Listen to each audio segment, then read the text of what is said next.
Good morning, everybody, and welcome to Coach with myself, Carey Davis-Munro, and my colleague with me, as always, Will Murtha. Good morning, Bill. How are you today? Not too bad. We're just laughing about coughing away and trying to keep ourselves together.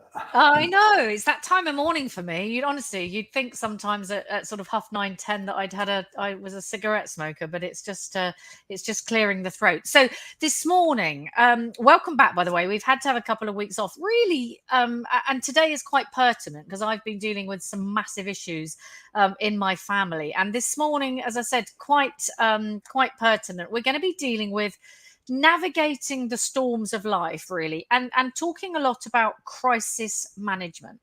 When we talk about happiness, we always see it as this holy grail that we should all be happy. Life's good. This is what we're aiming for all the time. And we always are very clear to say that's not the reality.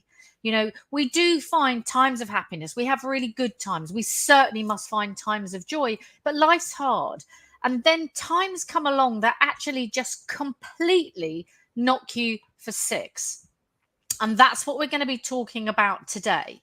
So I want to start off and I just talk a little bit, Bill, about the context in which we find ourselves, where overwhelmingly we are finding clients at the other end of the scale, clinging on to the rocks, really, for safety. And I see this in a number of ways. One, we are entering the most difficult few months of the year. We have in the UK had so much rain that it's made it really difficult to get out. And that's one of the things we always advise. It is much, much darker, therefore. And we had a summer full of vitamin D and beautiful sunshine. And suddenly our bodies physically and mentally are getting used to chemically being balanced in a very, very different way and out of balance, I would say. And as far as illness, with our clients collectively, we are seeing everything from colds to coughs to COVID to flu, long COVID, illnesses confined mainly to the elderly and at that stage in life. And they seem to be, just ballooning in a way that we haven't seen before. And then we've seen lifestyle disease and people coping with those illnesses that again seem far more prevalent.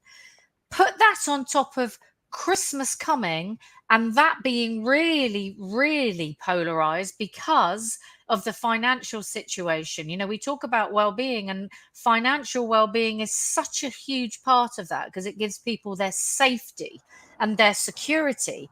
And actually, in this winter, people haven't got that safety and security around finances or much else, Bill, have they? I mean, I will put some context on it as well because we've always understood, haven't we? Because we've dealt with clients enough years, Carey, that we know the body keeps the score. We call it, the body keeps the score. So whatever stress and anxiety we're not dealing with, the body will eventually show that up. And I think the context at the moment is that we see it in our clients because we have clients that we've been dealing with sometimes 2, 3, 4. I've got clients that have jumped on and off at different stages of their life, 6, 7 years. So we can see the context. Now, some of these are really high performing clients and even they are struggling, and they've usually got their world together, their shit together, but they are really struggling and they're really the top of their game at what they do. So everyone's being affected by this. And I think what we're seeing, to give context, is we're seeing too much stimulus. Our minds are open to too much mind activity, which the phone plays a big part of this. Too much trying to juggling different things, too much trying to be it all, do it all, strive for it all, control it all, too much kind of not being able to say no. That's a big one for a lot of people. Being a people pleaser.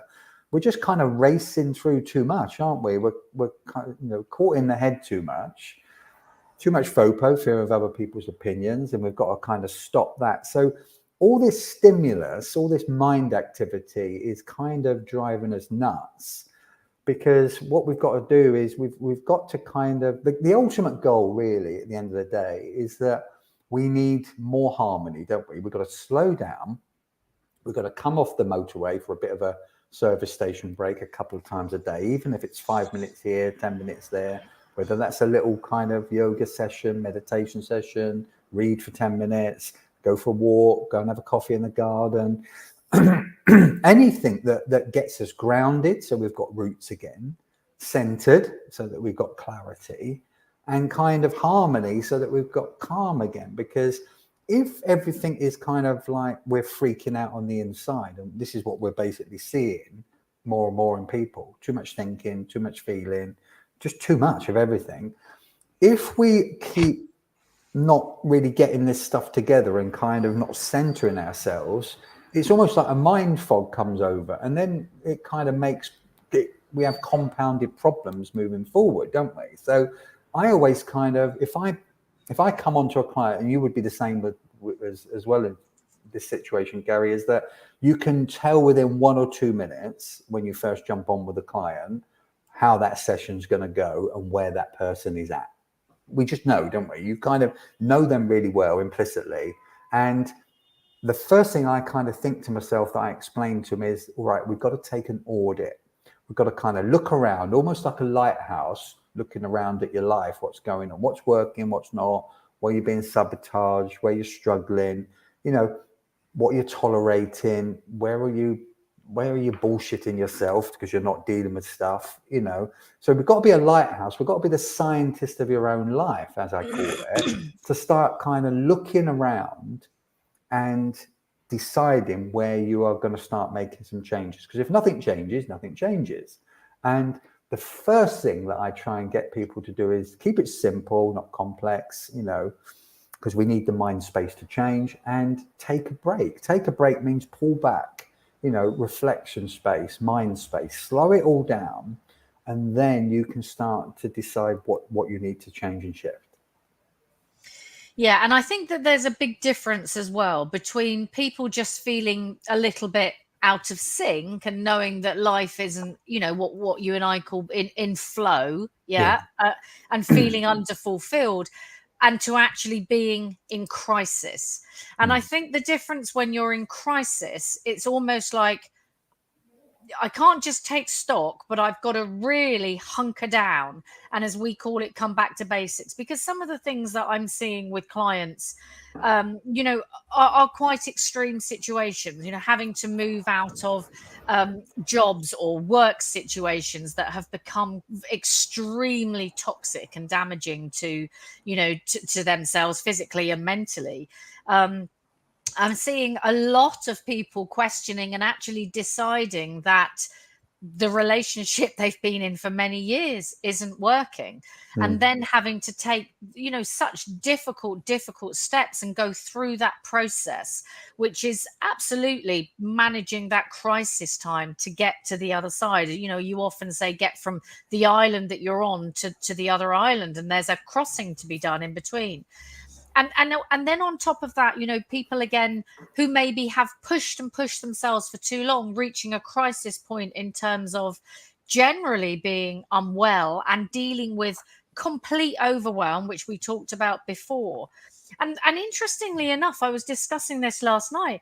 The data is showing at the moment, Bill, that there are huge numbers, and we can't quite work out where they are, if they're off sick or if they've stopped work, but out of work and left employment. This is what's coming out of the ONS, etc. Yeah. And we can't quite understand it, but people are making different decisions, or I'm sure that a lot of them are off long-term sick, or they're choosing alternatives. But, you know, we're not just seeing people at the moment, and I'm not just seeing people navigating tricky times. I'm seeing people in deep crisis. And this manifests itself, as we've said, the body, you know, it's a brilliant book. That's why we say it, you know, called The Body Keeps the Score. And it manifests itself physically. And interestingly enough, you and I were talking before we came on about the fact that people actually wait until their body breaks, or you physically see that you're broken, before they think, oh, right, okay, that's given me permission. I can go and get signed off, or I can go and see someone. But really, we know this is happening long before. And I'm seeing with these clients in extreme crisis management, gut issues, terrible, you know. One of the things I do is work somatically and ask people where they're feeling it, what does that feel like? Describe it, give it a name. Gut issues comes up time and time again. Headaches, lack of sleep, total exhaustion, waking up feeling like I haven't had a night's sleep. That comes up again and again. The what ifs, the catastrophizing, well, what if this and what if I could have done that? Seeing danger in your environment. So the what ifs really taken to the nth degree. And then, the other end of that is an immobility and an inaction to move. These are all signs that something really is happening to you. And I always say it's very, very important to assess, are these things chronic? Has it been going on 6 months, in which case you need to really get help. You really need to sort this out. Or is it acute and that, okay, I'm dealing with something very difficult in my life. I'm going through a really tricky stage. I just moved my mum, and I knew that was going to be very challenging, but I knew it was going to come to an end.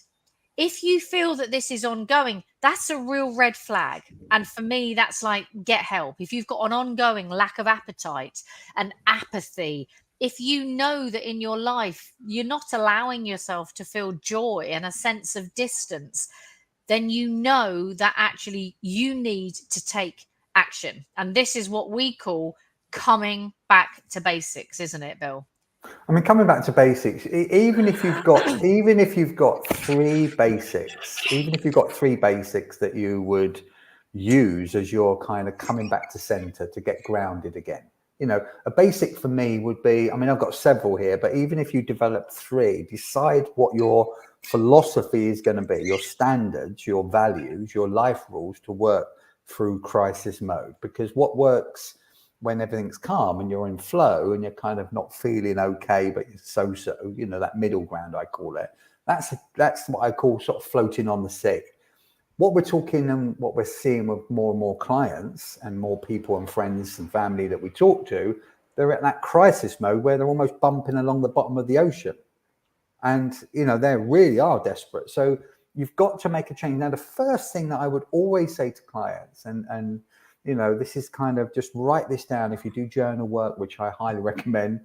Get to your journal and just literally spend 5 minutes, grab a coffee. If you're a smoker, whatever it is, just have 5 minutes for doing what you want, for mind space for yourself. And then write down in your journal, what's no longer working for me anymore.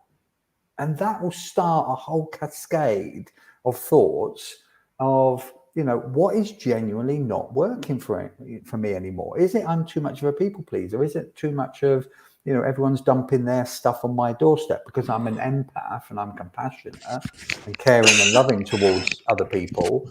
Am I letting everyone else who are not dealing with their stuff, am I letting them dump their stuff in my pond? In which case I started with a clear pond because I do my exercise and I go running and I eat well and, I monitor my thoughts and I kind of manage my feelings and I do all the good stuff.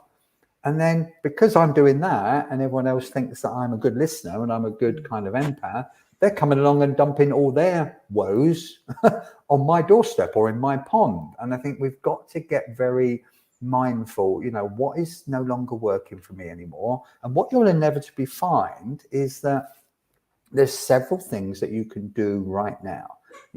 We have got a problem at the minute where people are chronic procrastinators. They're so full, like a mobile phone that's got no more memory. And we've all been here, by the way. We've got no more data space. We've got no more memory space. So of course we're so full up that we can't even think our way out of the mire. So we're procrastinating, kind of overthinking. My number one rule for that would be just that particular moment, that particular day, just do one thing. This would be a life rule. Do one thing right now that moves you forward. It might be silly, like take the rubbish out. It might be go for a walk for 10 minutes. It might be just take a moment to have a coffee and just go with your journal. It might be ring a friend. It might be whatever it is, get that little project out of the way, write that shopping list, write that to-do list, write that what's not working list. Do one thing that moves you forward and you will be surprised how that starts to move you forward. I think you're right. And it's funny, you saying that, that's reminded me that a client said to me this week, I had a message, and the message came through and said, I'm in a difficult place. I feel I'm not coping. I'm really hoping this message is my first step to making a difference. And you know what? After that message, I am sure that client felt a lot better. Yeah. Because taking action, we know, makes us feel so much better, don't we? Yeah, we take control. We take control, don't we? Take control. Well, you see, this is a really big thing, and coming back to basics, that's why I think this is so important. With nearly all of the clients I've dealt with this week, they are very proactive. They, again, you're right, the pond is clean. They're doing the right stuff. But what's happened is life has just got in the way, and things that couldn't have avoided them. Big issues, and these are people who like their control, like their safety, like we all do, like our security. And my biggest piece of advice is to understand that we have these 3 circles of control, but the inner circle is about you. And if we abide by those things in the inner circle, over which we still have complete control, whatever is going on around here in the outside circle, then we start to feel better. So what we do, what we say, what we eat, how we sleep, and how we move. Those would be my first places to start always. And within that, notice that you getting back a bit of control actually gets you on a rock. You know, you're swimming, you're drowning. Getting back a bit of control gets you on that rock. It gets you, it's a start. And with that, notice what emotions, and I always say, are we in depletion or are we in renewal? And actually, obviously, when we talk to these clients, they're all in depletion. So you and I both do a lot of work around emotion. I ask them to be really clear. What's the emotion that's coming up for you and where do you hold it? Because if we don't know what that is, we can't start to address it. Why have we got there? What does that feel like? What's the reality and truth around that? And the truth is often very different from the emotion that you're feeling. So that's a really big piece of work to do. Understand, are you feeling annoyed, frustrated? Is it sadness? Is it shame? Is it regret? And probably it's a mixture of all of them. So processing and moving through those emotions is a big part of it. So we're dealing with the mental side of this crisis, as well as practically, okay, yeah, I've got to go and make myself that one meal today that gives me what I need in terms of nutrients and vitamins to actually hold the body together. It's definitely a mix, isn't it, Bill, of managing the mental and the physical with that control.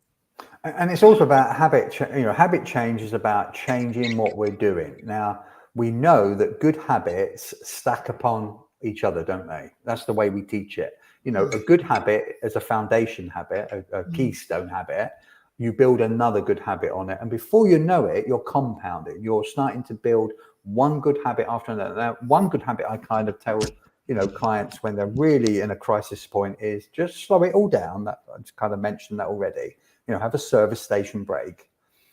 And then look at where you need movement, exercise, light, get outdoors, nature. Take your dog for a walk, spend time with your cat, go for a walk with friends, have a chat, get outdoors, move, exercise, because these are all so basic. We could not be any more straightforward than getting back to basics. The problem is when we're caught in that mind soup, that spaghetti that kind of, the fog comes up and we can't see a way through, we even forget to do the basics. We forget to eat if we're so stressed. We forget to kind of take a drink of water.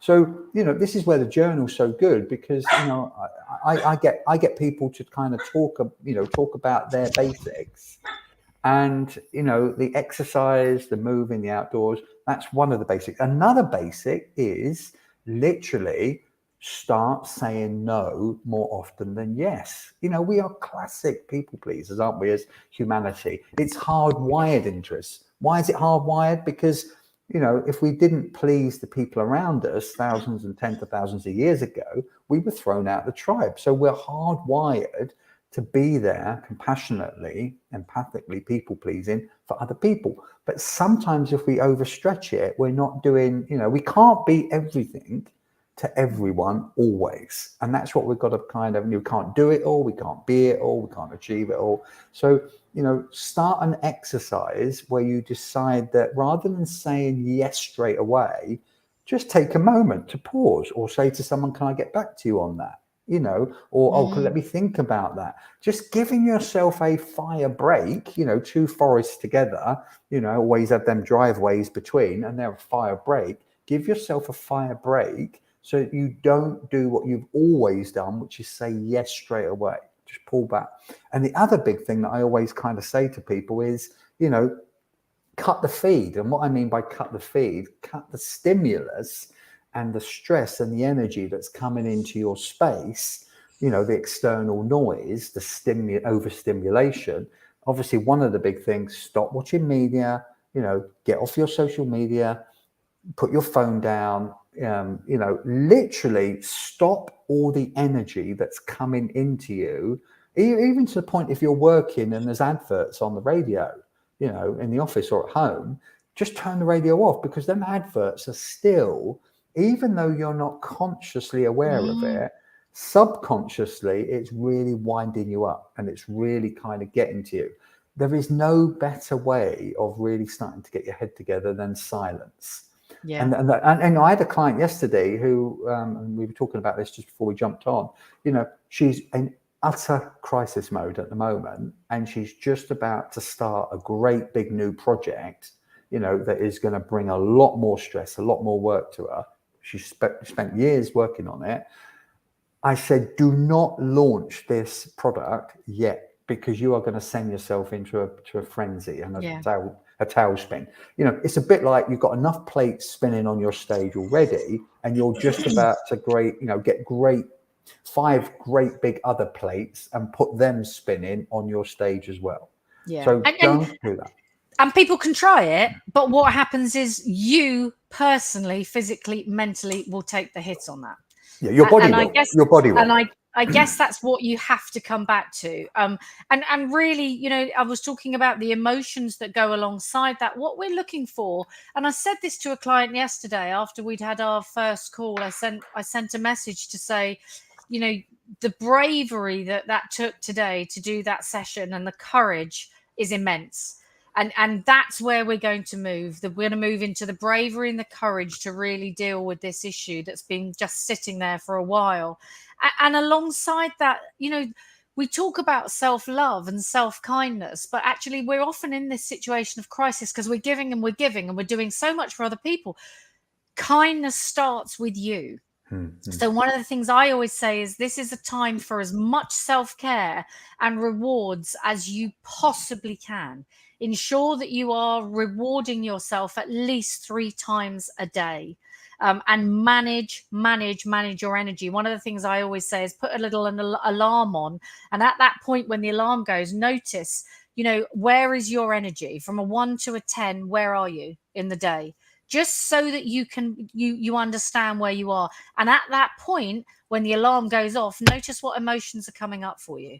Are they renewing emotions? And it's easy to do. Draw a line down the middle of your page. Understand what is renewing you, what's depleting you. And in these times, most likely you're in depletion. So find the 1-2 things that give you joy. Again, a theme that's come up. I've got no joy at the moment. We have got to get the joy back in people's lives. More color, yeah. Much more color, and bring gratitude into this. I have to say, in the most extreme times, gratitude is not just a nice to have. We always say this, it's not a pink and fluffy. The science shows us that when we get what we focus on. So if we're focused on the crisis, the things that are out of control, you can absolutely bet your bottom dollar that you're going to keep going along that route. Focus on it coming to an end. Focus on what that looks like, what that feels like. Put your body in that state, yeah? Focus on things being different, looking different, feeling different. And instill, I can't say this enough, along with the triangle of health, eating, sleeping, moving, instill a breath practice. Your breath, Gabor Mate says, you know, very simply, he just says, come to the breath. Yeah. Our breath gives us the space, the gap, the golden time in order to be able to process what's coming. It also builds the battery back and builds our resilience. You know, I love what I do with clients with heart math.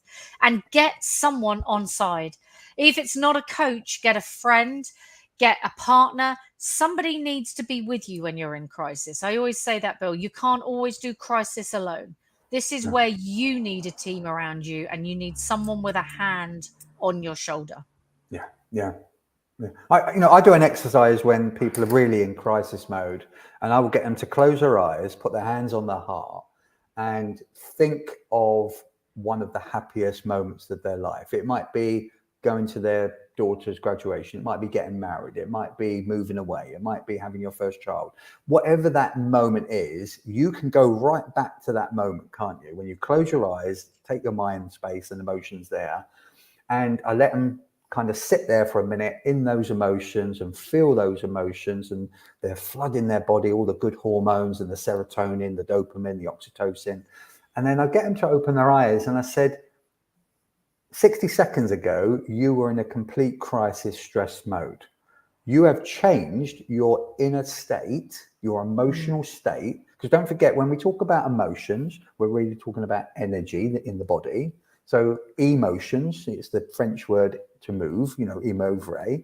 So moving emotions. So I've said, don't tell me that you don't control your emotions and thoughts. I've got you to go back to a happy place. Some people use music. I get people to make a playlist of their best music.